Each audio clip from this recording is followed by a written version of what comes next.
আমার প্রিয় বন্ধুগণ, আল্লাহর নবী, দু জাহানের নবী হযরত মুহাম্মদুর রাসূলুল্লাহ সাল্লাল্লাহু আলাইহি ওয়াসাল্লাম বলেন, সাবআতুন ইউযিল্লুহুমুল্লাহু ফি যিল্লিহি ইয়াওমা লা যিল্লা ইল্লা যিল্লুহু।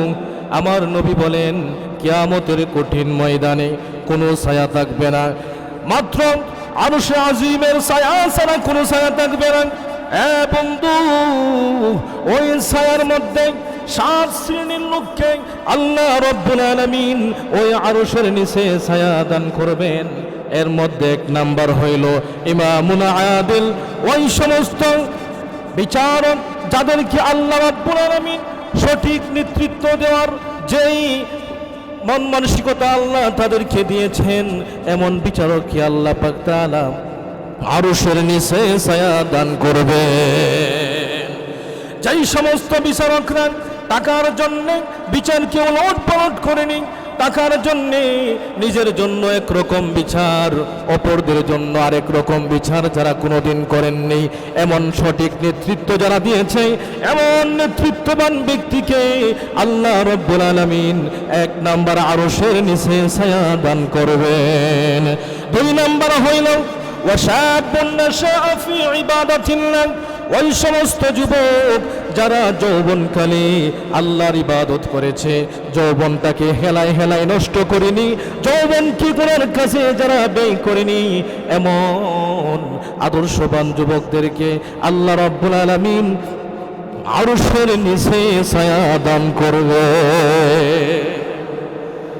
3 নম্বরে আমার রাসূল বলেছেন, ওয়ারাজুলুন কলবুহু মুআল্লাকুম বিল মাসাজিদ, ওই সমস্ত আল্লাহর গোলাম যারা মুয়াজ্জিন সাহেব আযান দিয়েছে, হাইয়া আলাস সালাহ,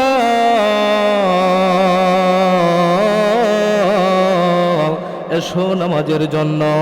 মুয়াজ্জিন সাহেব আযান দেওয়ার সাথে সাথে ওই আল্লাহর বান্দার অন্তরের মধ্যে নামাজের মহব্বত তৈরি হয়ে গেছে, সে মসজিদে যাওয়ার জন্য মনটা পাগল হয়ে গেছে।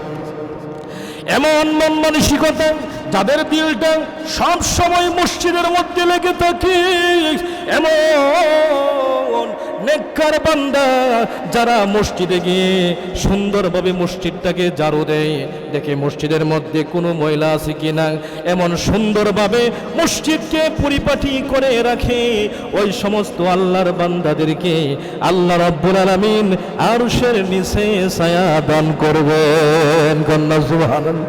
এই জন্য বলি বন্ধুরা, আমার নবীজি 4 নম্বরে বলেছেন, ওয়ারাজুলুন তাহাব্বা ফিল্লাহি ইজতামা আলাইহি ওয়া তাফাররাকা আলাইহি, এমন 2 ব্যক্তি যারা একে অপরকে মহব্বত করে আল্লাহর ভালোবাসার জন্যে, আল্লাহর সন্তুষ্টির জন্যে, এমন সুন্দর বিচার, এমন সুন্দরভাবে তারা একে অপরকে মহব্বত করে, ভালোবাসা সম্পূর্ণ একমাত্র আল্লাহর জন্যে, আবার পৃথক হয় আল্লাহর জন্যে, এমন সুন্দর চরিত্রের লোকদেরকে আল্লাহ পাক তাআলা আরশের নিচে ছায়া দান করবেন। এই জন্যে বলি বন্ধুরা আমার, কান খাড়া করে শুনুন, দিলের কান লাগাইয়া শুনুন, আমার নবীজি এই হাদিসের মধ্যে সুন্দরভাবে তিনি 7 শ্রেণীর কথা উল্লেখ করেছেন। এর বিস্তারিত আলোচনা করতে গেলে লম্বা সময় আমাকে ব্যয় করতে হবে, আমি শুধু শর্ট করে বলছি। 5 নম্বর হলো ওয়ারাজুলুন দাআতহু ইমরাআতুন যাতু মানসিবিন ওয়া জামাল, ওই সমস্ত আল্লাহর বান্দারা যাদেরকে সুন্দরী নারীরা, সুন্দরী রূপসী নারীরা যারা গুনার কাজের জন্য আহ্বান করে, আর সেই গুনার কাজকে প্রত্যাখ্যান করে বলে, ইন্নী আখাফুল্লাহ, আমি আল্লাহকে ভয় পাই, এই গুনার কাজের মধ্যে আমি যাইতে পারবো না, এমন চরিত্রবান যুবকদেরকে, এমন সুন্দরওয়ালা মানুষদেরকে আল্লাহ রাব্বুল আলামিন আরশের নিচে ছায়া দান করবেন। আপনারা ঘুমাই গেছেন কেমন? জোরে কন্যা সুবহানাল্লাহ। এই জন্য বলি বাজার, এই যে 7 নাম্বার 7 শ্রেণীর লোকদেরকে আল্লাহ পাক তাআলা আরশের নিচে ছায়া দান করবে। আমি 5টা বললাম, 5টা আমি শর্ট করে বলছি, যেহেতু আমার অনেক লম্বা সফর, এই জন্য আমি কথা দীর্ঘায়িত করব না, কারণ সময়কে মূল্যায়ন দিতে হবে। এই জন্য আমি 6 নাম্বার কথা বলবো। 6 নাম্বার আমার রাসূল বলেছেন, ওয়া রাজুলুন তাসাদ্দাকা বিসাদাকা সাদাকাতিন ফাআখফাহা হাত্তা লা তা'লামা শিমালুহু মা তুনফিকু ইয়ামিনু। আল্লাহর রাসূল বলেন, আমার প্রিয় বন্ধুগণ, আল্লাহর রাসূল বলেছেন, ওই সমস্ত আল্লাহর বান্দারা যারা দান সদকা করে, এমন ভাবে দান সদকা করে, ডান হাতে কি দান করে বাম হাত টের পায় না, এমন সুন্দরভাবে দান করে, মানুষকে দেখানোর উদ্দেশ্যে কোনো দান করে না, মানুষকে বাহবা পাওয়ার জন্য কোনো তারা দান সদকা করে না, তারা একমাত্র আল্লাহর সন্তুষ্টির জন্য যারা দান করে থাকে, এমন দানওয়ালা ব্যক্তিদেরকে আল্লাহ রাব্বুল আলামিন আরশের নিচে ছায়া দান করবেন। সুবহানাল্লাহ। শেষে আমার রাসূল বলেছেন, ওয়া যাকারুল্লাহ ওয়া রাজুলুন যাকারুল্লাহ খালিয়ান ফাফাদাত আইনাহু। এমন আল্লাহর বান্দা যারা নীরবে নিভৃতে আল্লাহর ভয়ে নিজের গুনার প্রতি লজ্জিত হয়ে আল্লাহর দরবারে রাতের বেলায় গভীর রাত্রে সেজদার মধ্যে পড়ে বিনয়ের সঙ্গে আল্লাহর দরবারে দোয়া করে আর বলে, রব্বুল আলামিন, অগরসের মালিক, আমি এত এত গুনাহ করেছি যে গুনাহ আমার মা জানে না। আমার মা যদি জানতো আমাকে কোনোদিন সন্তান বলে স্বীকৃতি দিত না। আমি এমন এমন গুনাহ করেছি যে গুনাহ আমার বাবা দেখলে কোনোদিন সন্তান বলে বলতো না। আমি এমন এমন গুনাহ করেছি যে গুনাহ যদি আমার ভাই দেখতো কোনোদিন ভাই বলে আমাকে স্বীকার করতো না। এমন এমন আমি গুনাহ করেছি যে গুনাহ যদি আমার স্ত্রী দেখতো তারা কোনোদিন আমাকে স্বামী বলে তারা কোনোদিন স্বীকার করতো না। ওগো রব্বুল আলামিন, তুমি তো সত্তার, তুমি তো মানুষের দোষ গোপন করে রাখো। ওগো রব্বুল আলামিন, আমি অপরাধ করেছি, বড় অন্যায় করেছি, এমন এমন অপরাধ করেছি। আল্লাহ, আমার যদিও মনে না থাকতে পারে, কিন্তু তোমার তো ভালো জানা রয়েছে আমি কত গুনাহ করেছি। সমস্ত গুনার প্রতি লজ্জিত হয়ে তোমার কাছে তওবা করি। ওগো আরশের মালিক, আমি সমস্ত গুনার প্রতি লজ্জিত হইয়া তোমার দরবারে আমি দোয়া করি, আজ জিন্দেগিতে আর কোনোদিন এমন কোনো পাপ করব না যে পাপের কারণে আমার জাহান্নাম অবধারিত হয়ে যায়। আল্লাহ, আজকে থেকে আমি তওবা করলাম, মেহেরবানি করে আমার জীবনের সমস্ত গুনাহ খাতা মাফ করে দাও।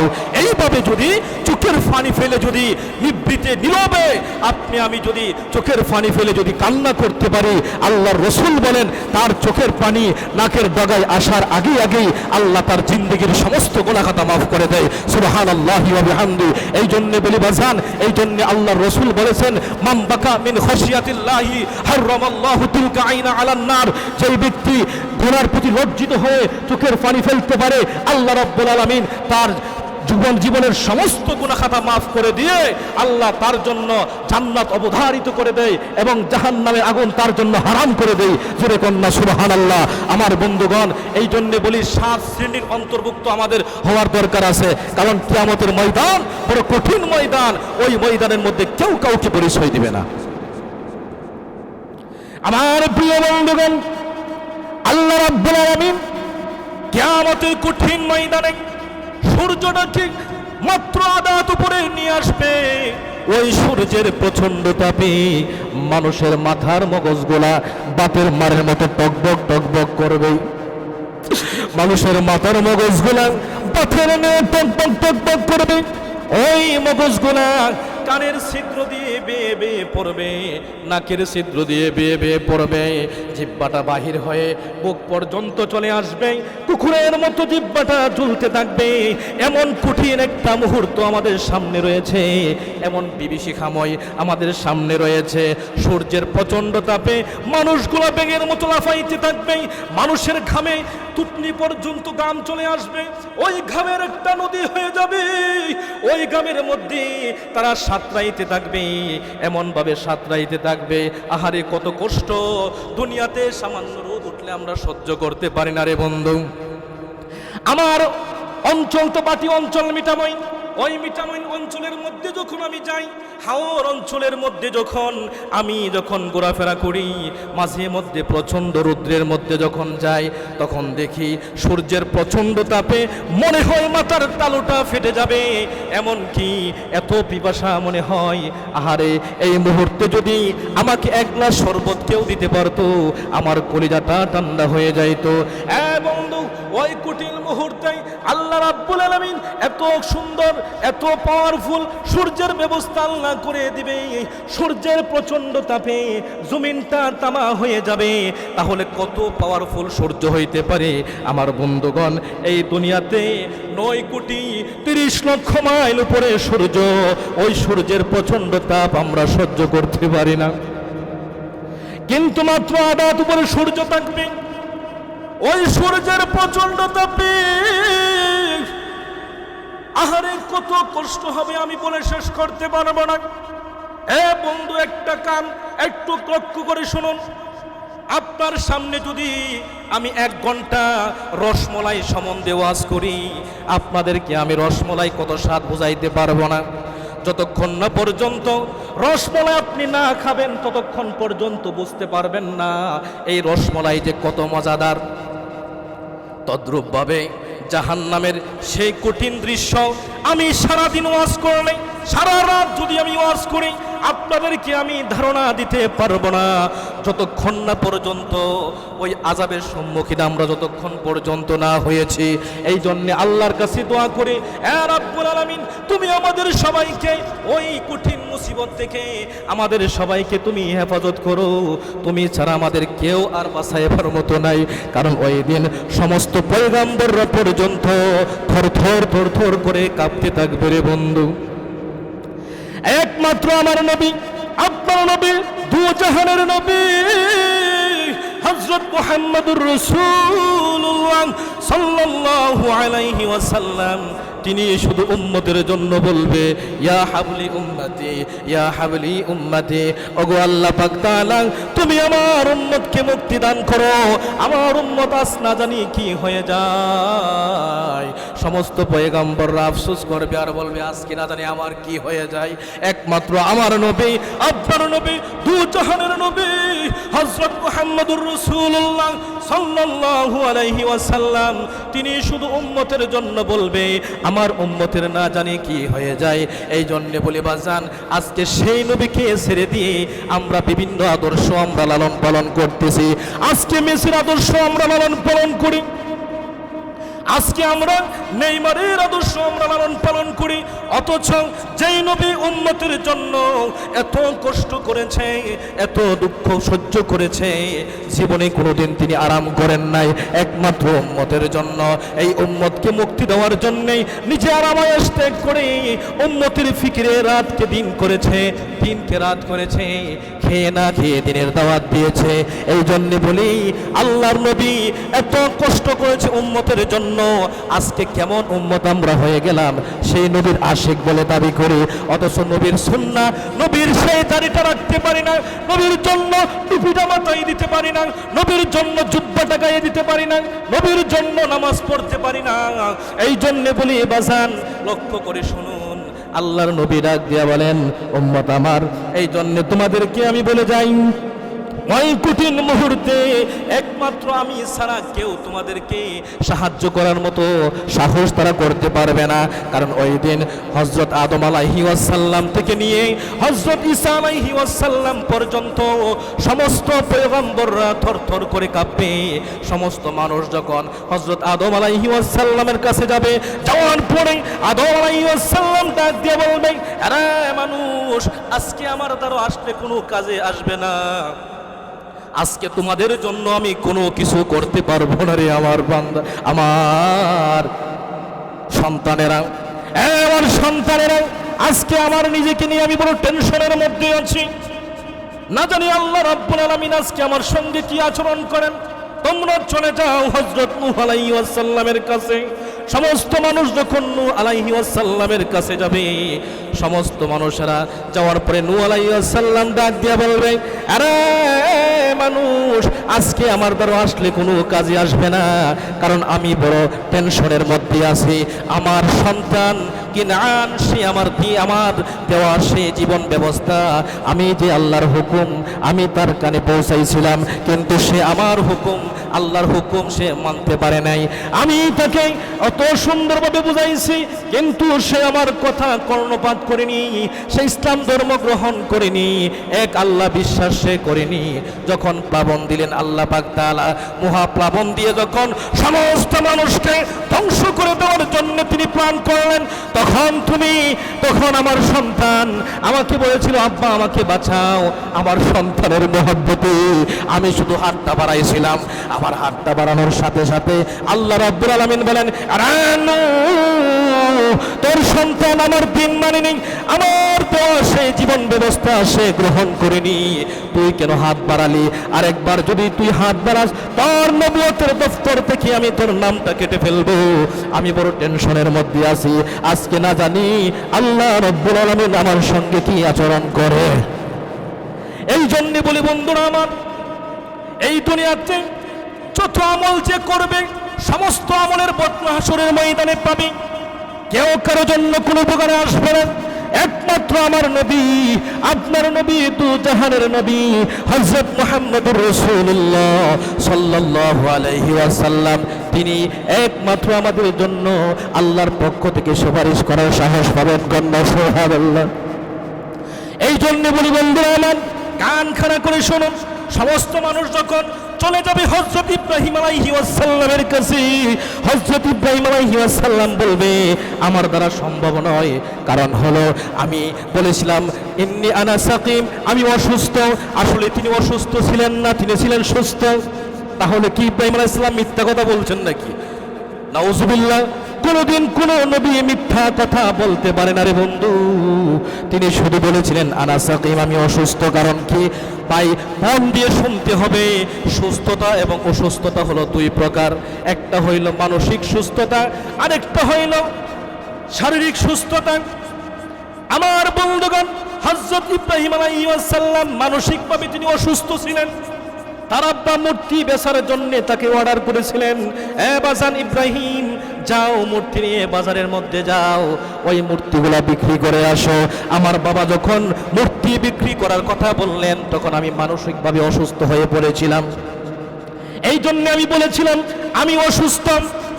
আমি যে একটু কথাটা ঘুরাইয়া বললাম, এই জন্যে আল্লাহ রাব্বুল আলামিনের কাছে না জানি আমি ধরা পড়ে যাই।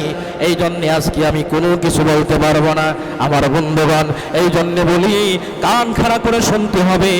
এতটুকু পরিমাণ কথা নিয়েও তারা হাসরের ময়দানে ভয় পাবে। আর আজকে তুমি কার প্রেমে আবদ্ধ হয়ে কার পিছনে তুমি ঘুরতেছো? মুসলমান, এমন এমন মুসলমান আছে আল্লাহকে বাদ দিয়ে তারা বিভিন্ন মাজারের মধ্যে গিয়ে সন্তান চায়, ঠিক না ঠিক? আর এমন এমন পিশাবের সাথে তাদের সম্পর্ক, যেই পিশাবের প্রতি তাদের আত্মবিশ্বাস। আজকে আমি যার কাছে মুরিদ হয়েছি, ওই পিশাব কাল হাসরের ময়দানে আমাকে পার করিয়ে দিবেন। আমার বাজান বড় কামেল, হাসরের ময়দানে আল্লাহর কাছে সুপারিশ করে আমাদেরকে জান্নাতে চলে যাবে।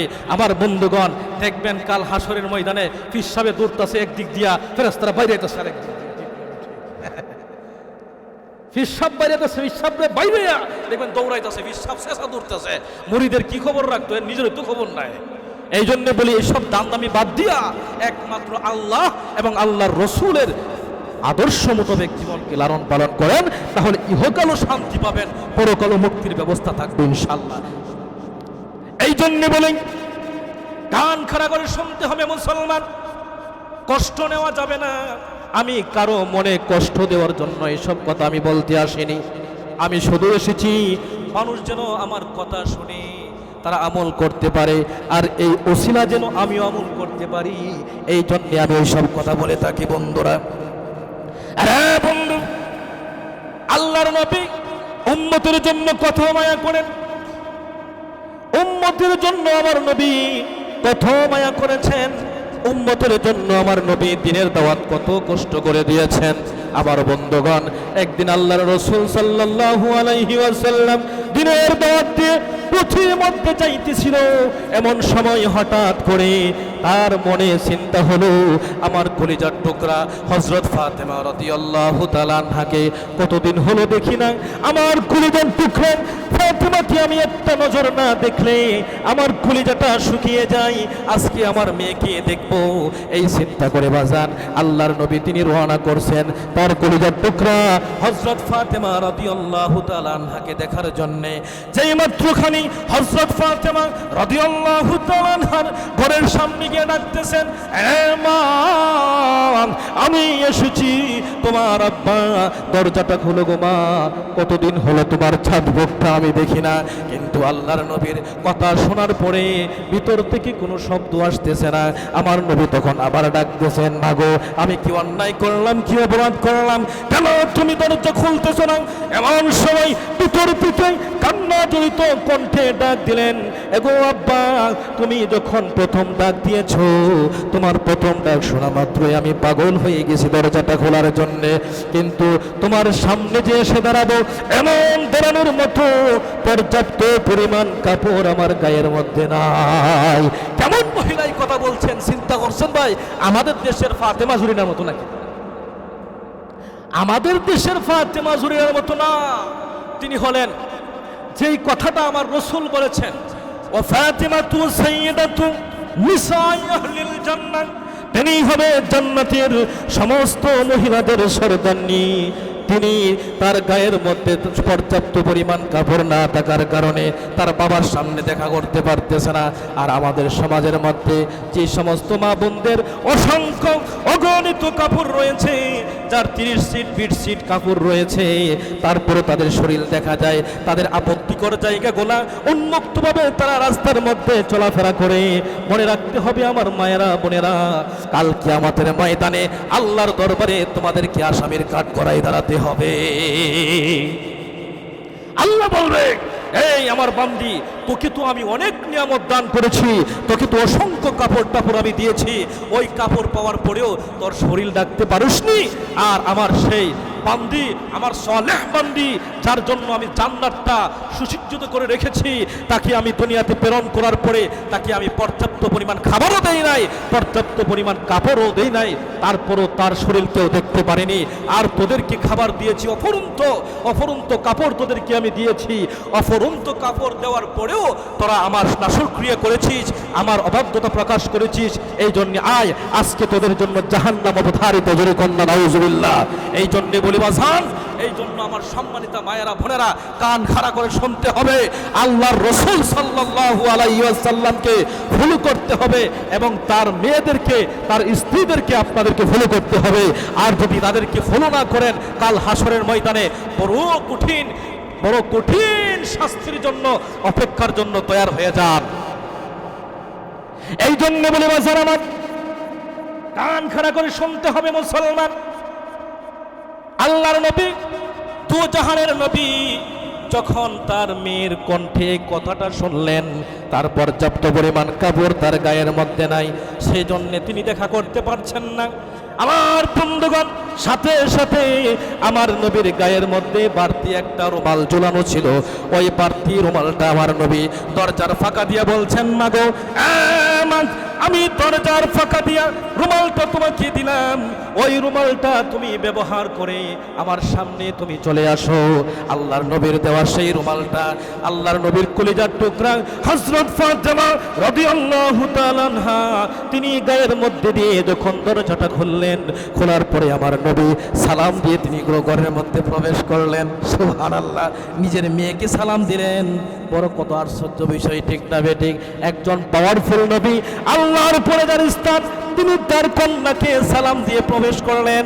আর আজকে আমাদের এই বাংলার জমিনের মধ্যে কিছু নাস্তিক, কিছু মুরতাদ, কিছু ইসলাম বিরোধী লোক রয়েছে, যারা আমার নবীকে বলে আমার নবী নাকি মেয়েদেরকে ভালোবাসেনি, মেয়েদেরকে অগ্রাধিকার দেয়নি, তারা তো কিতাব কোরআন পড়ে নাই, তারা সব সময় নেগেটিভ পর্যায়ে নিয়ে ইসলামকে দামাচাপা দেওয়ার জন্য চেষ্টা করে।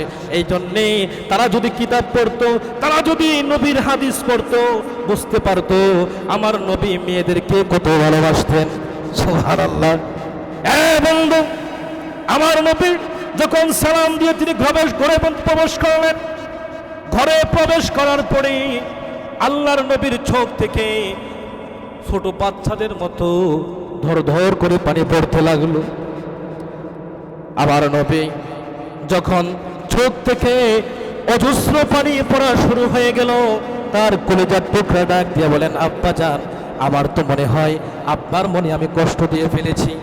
এতক্ষণ পর্যন্ত বাহিরের মধ্যে রেখে আপনাকে বড় কষ্ট দিয়ে ফেলেছি। আব্বাজান, যদি কোনো মনের মধ্যে কষ্ট পেয়ে থাকেন, আল্লাহর হস্তে আমাকে ক্ষমা করবেন। আর যদি আপনি ক্ষমা না করেন, আমার জীবন শেষ, দুনিয়াও শেষ, আখিরাতও শেষ হয়ে যাবে। আব্বাজান, আপনি মনে কষ্ট নেবেন না। আমার নবীকে যখন এই কথা বলার পরে আমার নবী ডাক দিয়া বলেন, মাগো, এই জন্যে আমি কান্না করতেছি না, আমি কান্না করতেছি আমার মেয়ের সুন্দর চাঁদ মুখটা, এত সুন্দর চাঁদ মুখটা, তার সুন্দর দুটি ডাগর ডাগর চক্ষু গর্তের মধ্যে ঢুকে গেছে, গালটা ভেঙে চাপার মধ্যে ঢুকে গেছে। ওগো মা, তুমি সত্যি করে বলো, আজ কতদিন পর্যন্ত তুমি খাবার পাও নাই? যে মাত্র খালি আমার নবী এই কথাটা বললেন, বলার পরে হযরত ফাতেমা রাদিয়াল্লাহু তাআলা আনহা ডাক দিয়ে বলেন, রে আব্বাজান, আজ 3 দিন হয়ে গেল আমার ঘরের মধ্যে কোনো খাবার নাই, কোনো পানি নাই, কোনো কিছু নাই, কিন্তু আমার কোনো আফসোস নাই। আমি যে 3 দিন পর্যন্ত না খেয়ে আছি, আমার বিন্দু পরিমাণ কোনো দুঃখ নাই, কিন্তু বড় কষ্ট হলো আমার 2টা কলিজার টুকরা হাসান এবং হুসাইন আজ 3 দিন পর্যন্ত খাবার না পাইয়া আমার পায়ের মধ্যে ধরে কান্না করে বলে, মাগো, খাবার দাও, খাবার দাও, নয়তোবা আমাদের জীবন বাহির হয়ে যাবে, খাবার দাও গো মা। ওগো আব্বাজান, কোনো সন্তান যদি খাবারের অভাবে মায়ের পায়ের মধ্যে ধরে যদি কান্না করে, আর যদি মা খাবার দিতে না পারে, এর চাইতে কষ্ট, এর চাইতে দুঃখ আর কি হইতে পারে গো বাবা? বাবা, এই জন্য আমি বড় আফসোস করছি, বড় কান্না করছি। আমার 2টা সন্তান না খেয়ে আমার পায়ের মধ্যে ধরে আছে। ওরে বন্ধু, কান খাড়া করে শুনবেন, শুধু আলোচনা শুনবেন আর আহ আহ করবেন, এটা যাতে না হয়। মনের কান দিয়ে শুনবেন, আমলে নেওয়ার জন্য চেষ্টা করবেন। কেমন 2টা সন্তান না খেয়ে তারা আমার পায়ের মধ্যে ধরেছে। যেই 2টা সন্তানকে আল্লাহ রাসূল বলেছেন, আল হাসান ওয়াল হুসাইন সাইয়্যিদা শাবাবি আহলিল জান্নাহ, তারা 2 জন হবে জান্নাতের সমস্ত পুরুষদের সর্দার। তারা হবে জান্নাতের সমস্ত পুরুষদের সর্দার। তাদের পেটের মধ্যে খাবার নাই, আর আজকে আমরা কত আইটেমের খাবার খাচ্ছি, খাওয়ার পরেও মনের মধ্যে কোনো ধরনের টেনশন করি না। আহারে, এত সুন্দর নিয়ামত যে আল্লাহ খাওয়াইতেছে, সেই আল্লাহর কতটুকু শুকর আমরা আদায় করতেছি, সেই আল্লাহর কতটুকু কৃতজ্ঞতা প্রকাশ করছি। বরঞ্চ রমজান মাস আসলে এমন মানুষ আমি দেখেছি যাদের শরীর স্বাস্থ্য খুব ভালো, এত সুন্দর শরীর স্বাস্থ্য ভালো থাকার পরেও তারা কি করে, পর্যাপ্ত পরিমাণ ভাবে তারা খাবার পাইতেছে, সুন্দর ব্যবস্থা রয়েছে, সব কিছু ঠিক আছে, তারপর রোজাটা রাখতে চায় না। মনে রাখতে হবে, এ বন্ধুরা শোনো, মনে রাখতে হবে, কাল কিয়ামতের ময়দানে তোমাকে খুব কঠিন জবাবদিহি করতে হবে। তোমার এই সুন্দর স্বাস্থ্য, এত নিয়ামত যে আল্লাহ পাক তাআলা দিয়েছে, এই সমস্ত নিয়ামতের এক ঠাঁই যদি তুমি হিসাব না দিতে পারো, একটা কদম তোমাকে সামনে বাড়ার জন্য আল্লাহ বলবেন না। এই জন্য বলি, মনের কান দিয়ে শুনবেন, আমলে নেবেন যে আমি কি আলোচনা করতেছি আর এখান থেকে কি শিক্ষা নেওয়ার আছে। এই জন্যে এই কষ্ট দেওয়ার মানে হলো তাদেরকে আল্লাহর এত কষ্ট, আল্লাহ যে তাদের কি কষ্ট দিচ্ছে, কেন দিচ্ছে, কারণ হলো তাদের থেকে যেন আমরা শিক্ষা গ্রহণ করতে পারি। কারণ তারা আমলের দিক দিয়ে বেশি, সব দিক দিয়ে তারা বেশি, তারপরও আল্লাহ তাদেরকে রিজিকের ঘাটতি দিয়েছে, তাদেরকে খোদাই রেখেছে, তাদেরকে আল্লাহ পাক তাআলা স্বাস্থ্য শুকনা করে রেখেছে। কারণ কি, যাতে করে আমাদেরও এই পরিস্থিতি হইলে আমরা যেন ভেঙে না পড়ি, আমাদের যেন মনের মধ্যে কষ্ট না আসে, এই ব্যবস্থাটা, এই শিক্ষাটা আমাদেরকে গ্রহণ করার জন্যে আল্লাহ সেই সিস্টেম করেছে। এই জন্যে কান খাড়া করে শুনতে হবে মুসলমান। এই জন্যে আল্লাহ রসুলকে আল্লাহ পাক তাআলা বলেন, لا يغرنك تقلب الذين كفروا في البلاد রাব্বুল আলামিন ডাক দিয়ে বলেন, আমার পয়গম্বর, আমি এই কাফেরদের মধ্যে আমি যে সুন্দর ব্যবস্থা করে দিয়েছি, কাফেররা যে চাকচিক্যভাবে চলাফেরা করে, কাফেররা যে সুন্দরভাবে পালাখানা তৈরি করে, আপনি এইগুলা দেখে আপনি প্রতারিত হবেন না, আপনি মনে কষ্ট নেবেন না। মাতাউন কলিল, আমি আল্লাহ তাদেরকে সামান্যতম একটু সময় দিয়েছি।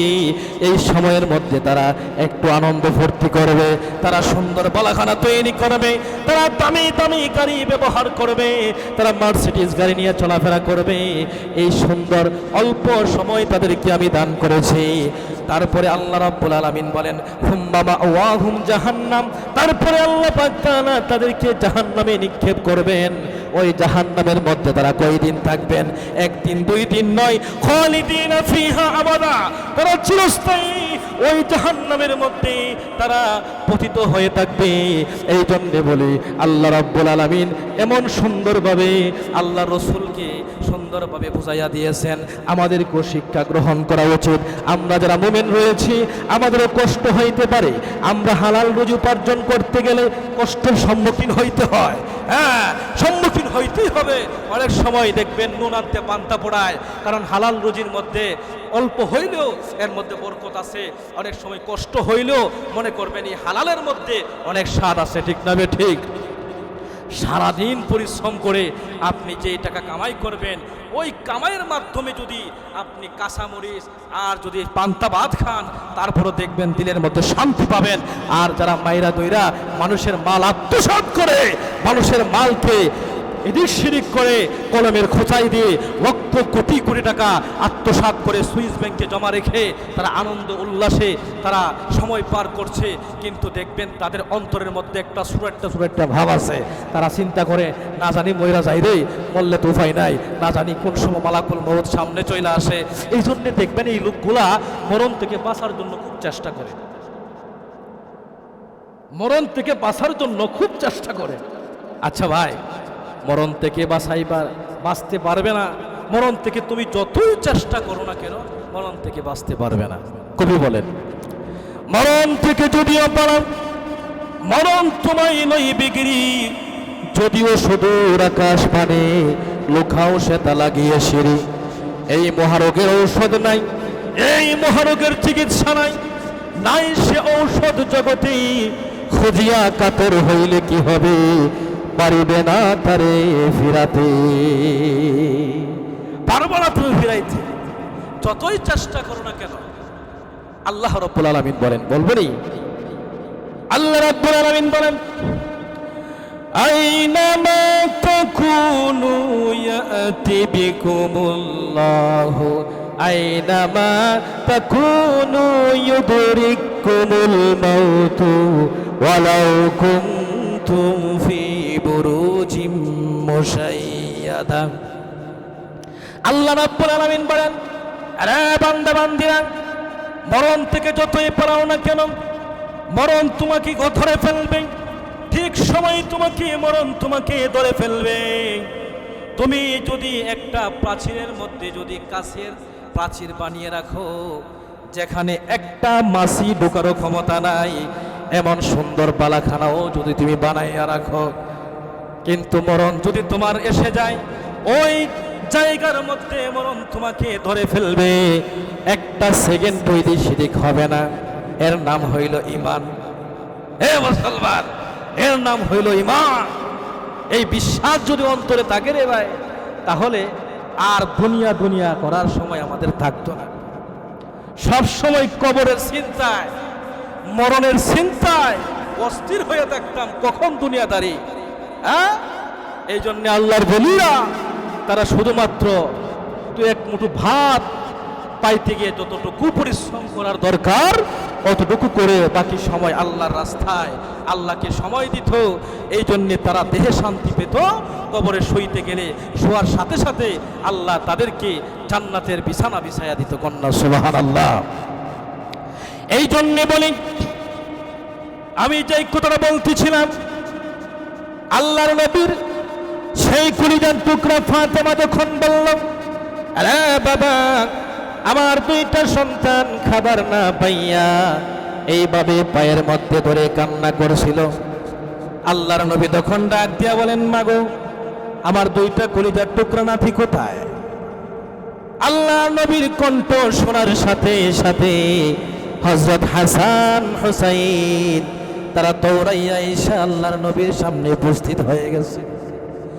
ডাক দিয়া বলেন, ওগো আমার প্রাণের নানাজি, ও আল্লাহর পয়গম্বর, আজকে আপনাকে একটা বিচার করতে হবে।